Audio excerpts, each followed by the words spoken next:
আসসালামু আলাইকুম রহমতুল্লাহি বরকাতু। আজ আমরা একটা করা বিল্ডিংয়ের গোড়া, বডি, মাথা এগুলো লাগাইতে আসলাম। তাই ভাবলাম অনেক ভাইরা কইছেন যে কিভাবে এটা করা বিল্ডিংয়ে লাগায়। কাটিং করে দুই পাশ থেকে জিআইটার বাঁধ দিয়ে লাগান যায়। এভাবে আপনারা লাগাইবেন। আর কাবার যদি কিনা একটু ছোটো পড়ে তাও সাইটে লাগান যাবো। মাথা গোড়ায় গেলেও একটু ছোটো পড়লে সাইটে লাগান যাবো। ওই যে আমার এক ভাই খুব সুন্দর সুন্দর কাজ করে, ওই যে করতেছে।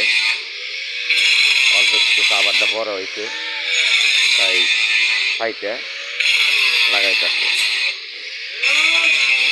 আপনাকে যদি কেউ লাগে তাহলে স্ক্রিনে দেওয়া নাম্বারে আমাদেরকে ফোন দিবেন। এই যে বেলকনি আমরা এগুলো সেট করতেছি, এভাবে লাগাইতে পারবেন আপনারা।